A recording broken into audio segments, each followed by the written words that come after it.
महाराष्ट्र जनसंवादमध्ये आपले स्वागत. सर्वांना क्रांतिकारी जय भीम.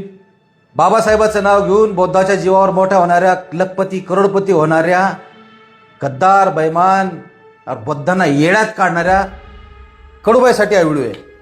व्हिडिओ शेवटपर्यंत बघा. काल कडूबाईला फोन केला. कडूबाईला फोन करून म्हणलं, कडूबाई, मातंग समाजातील काही RSSचे दलाल दोन समाजात भांडणं लावताय. मागांचं बौद्धांनी खाल्लं, मागांचं बौद्धांनी खाल्लं, महाराणी खाल्लं, असं टावं फोडताय. तुम्ही काहीतरी सांगा मावशी. तुमचा प्रवास माझ्या समोरचा आहे. तुम्ही काय होते आज, काय झाल्या? बौद्धांनी तुम्हाला डोक्यावर उचललं, तुम्हाला सोन्याचे सुगीचे दिवस दाखवले. तुम्ही सांगा त्यांना एक व्हिडिओ काढून की बौद्धांनी आम्हाला दिलंय, आमचं खाल्लं नाही, त्याची लाभार्थी मी आहे. पण मावशीनं काय मला उत्तर बरोबर दिले नाही. मावशी म्हणजे दादा बोलते, करते, व्हिडिओ काढते, दुसऱ्या पण गायकांना सांगा. असाच एक फोन मावशीला मी बौद्ध लेणी बचावच्या टायमाला केल्या होत्या. मावशीनं बौद्ध धम्म स्वीकारलाय. मावशीला म्हटलं, मावशी, बौद्ध लेणी बचावसाठी लोकांना आव्हान करा, समाजाच्या बांधवांना, की मोर्चात सहभागी व्हा. त्यावेळेसही या बाईने व्हिडिओ काढला नाही. ही बाई फक्त पैसे कमवण्यात गुंग आहे. मग आता माझे पेशन्स संपले. मला वाटलं आता बोलावं लागेल. आणि या बाईचा प्रवास मला सुरुवातीपासून माहिती आहे.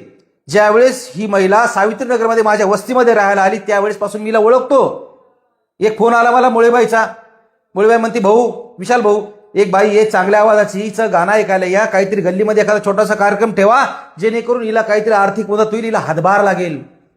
एकदा दोनदा फोन टाळला, पण जावं लागलं. तिसऱ्या फोनला गेल्यानंतर कडूबाईचा परिवार, 2 मुलं, तिचा नवरा, सगळे बसलेत. माझे पंडित बाबा वगैरे ते बसले. त्यांनी तिथं मला गाणं ऐकवलं. हा सुरुवातीचा प्रवास आहे. गाणं ऐकल्यानंतर प्रत्येक गाण्याला 100 रुपये दिले. असे 700 रुपये दिले. त्या 700 रुपयाची किंमत आता 7 रुपयाप्रमाणे पण नाहीये कडूबाईच्या जीवनामध्ये. तिथून हा प्रवास सुरू झाला. सोशल मीडियावर कडूबाई आली. कडूबाई सोशल मीडिया आल्यानंतर लोकांनी डोक्यावर उचललं. गरीबाची बाई, हलाखीची परिस्थिती जगती, हिला कुठंतरी आपण लिफ्ट द्यायला पाहिजे, हिला पाठबळ द्यायला पाहिजे, ही बाबासाहेबांचं नाव घेती, हिला उंचावर न्यायला पाहिजे. या भूमिकेतून आंबेडकरी समाजाने या कडूबाईला डोक्यात घेतलं. पण तिथूनच खरा खेळ सुरू झाला. तिथून या बाईनं आपल्या समाजाला, आपल्या समाजातील नेत्यांना लुटायचं काम सुरू केलं, येडं बनून, खोटे अश्रू दाखवून. हे मी उघड्या डोळ्याने पाहत होतो, पाहत आलोय. पण शांत. बाबासाहेबांचं नाव घेऊन काही खारामखोर मोठे झाले. म्हणलं, ही बाई जरी मोठी झाली मला काही फरक पडणार नाही. या बाईनं काय केलं? या बाईने ज्या टायमाला व्हिडिओ व्हायरल झाला, या बाईला पूर्ण संबंध महाराष्ट्रातून, देशातून, विदेशातून सुद्धा फंडिंग यायला लागली. विदेशातली फंडिंग तिच्या मुलाच्या मोबाईलवर मी पाहिली. माझा आणि त्यांचे संबंध खूप जवळचे होते. घरात जायचो मी. विदेशातून फंडिंग आली. या बाईनं घर बांधलं. या बाईनं घर बांधल्यानंतर ते घर कोणालाच माहित नाही. ते घर फक्त मला माहित, आमच्या कॉलनीतल्या लोकांना माहित. पण त्या बाईनं असा बनाव केला. इथं झालट्याजवळ उडानपुलाखाली एक झोपडपट्टी आहे. त्या झोपडपट्टीमध्ये गायरान जागा आहे. तिथं काही जणांनी झोपड्या धरल्या. त्या झोपड्यामध्ये पण या बाईने एक झोपडी धरली आणि असं दाखवलं की मी या झोपडीत राहते. त्या झोपडीत ती बाई राहत नव्हती. BBCने ज्या टायमाला बातमी लावली त्या टायमाला खूप पैसा आला. समाजाने खूप पैसा दिला. या बाईकडे पैसा होता. पण जेव्हा मी गरिबी दाखवील तेव्हाच हा समाज पैसा देईल, असं तिच्या मनामध्ये एक कल्पना होती. तिने त्या कल्पनेनुसारच ती काम केलं. तिने काळ लोटत गेला. लोक पैसे देत गेले. पैसे लोकांकडून घ्यायची हा लोभ जात नव्हता. कार्यक्रम भेटत होते पण पैशाचा लोभ काय जाईना. या बाईनं सगळ्यांना येड्यात काढलं. मुख्यमंत्र्याचे माणसं आले, भेटून गेले. तिथेही गरिबी दाखवली. आठवले साहेबाकडे जाती. शेवटी हांडोरे साहेबाकडे गेली. हांडोरे साहेबाकडे गेल्यानंतर पाटोले साहेबांनी तिला फ्लॅट दिला. इथे सुंदरवाडीमध्ये फ्लॅट दिल्यानंतर माझ्याकडे आली. मला म्हणते, दादा, काही सांगू नका बरं कोणाला, काही सांगू नका कोणाला, व्हायलंय घर होऊ द्या. म्हणलं, ठीक आहे मावशी, आमचं मन मोठं, आम्ही बौद्ध आहेत ना, आमचं मन मोठं, आम्ही सांगणार नाही. दिनकर दादा ओंकार नेते माझ्याकडे आले कडूबाईचं घर दाखवायला. त्यावेळेस या बाईनं 2 महिन्याभरासाठी एक किरायाची रूम घेतली. सगळा बनाव, सगळं खोटं. किरायाची रूम घेतली. दादानी मला विचारलं. दादालाही मी सांगितलं नाही. कसं सांगू? मोठं होताना पाहायची सवय आम्हाला. आम्ही खेकडे नाहीत. उदारमतवादी, उदार मनाचे, दानत असलेले माणसं आहे आम्ही चटणी भाकर जरी खात असले तरी दुसऱ्याने जर काही चांगलं खाल्लं तर आमचं पोट दुखत नाही. संजय भाऊ जगताप आले. ते प्लॉट दाखवत होते. मी मनातल्या मनात म्हणायचो, हिला 1200चं घर आहे बांधलेलं. पण जाऊ द्या म्हटलं, होऊ द्या हिला मोठं. ज्या हांडोरे साहेबांनी हिला फ्लॅट दिला त्या फ्लॅटमध्ये एक दिवस सुद्धा राहिली नाही. नावावर फ्लॅट करून घेतला. प्रॉपर्टी कशामध्ये? तिजोरीमध्ये प्रॉपर्टीचे पेपर गेले. करता करता करता करता समाजाला उल्लू बनवत गेली. बौद्ध धर्म स्वीकारला. मनामध्ये एक तीळ मात्रही बुद्ध नाहीये. बुद्धाविषयी श्रद्धा नाही, सहानुभूती नाही, बुद्धांचे विचार नाही, बुद्धाविषयी काही घेणदेण नाही. मनामध्ये सुरुवातीपासून येशू आहेत, डोळ्यानं पाहिले सगळ्या गोष्टी. सगळं सांगणार नाही, सगळं सांगेल तर मावशीचं चालणं सुद्धा फिरणं बंद होऊन जाईल. येशू आहेत पण तरी बुद्ध करून बनाव करायचा. लॉकडाऊनमध्ये कार्यकर्त्यांची लिस्ट, प्रत्येक कार्यकर्त्याला फोन करायचा, राशन मागायचं.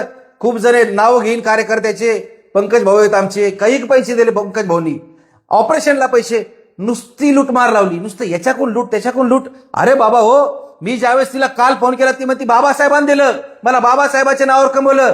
म्हटलं मावशी, बाबासाहेबाच्या नावावर जरी कमवलं असेल, बाबासाहेबाचं नाव घेतलं त्यावेळेस तुमच्यावर नोटांचा पाऊस पाडणारे, नोटाची उधळण करणारे हे आंबेडकर लोक होते. बुद्ध बाबासाहेबांना मानणारे लोक होते. तुम्हाला भीमकन्या म्हणून तुम्हाला नावलौकिक मिळालं, भीम गायिका म्हणून नावलौकिक मिळालं.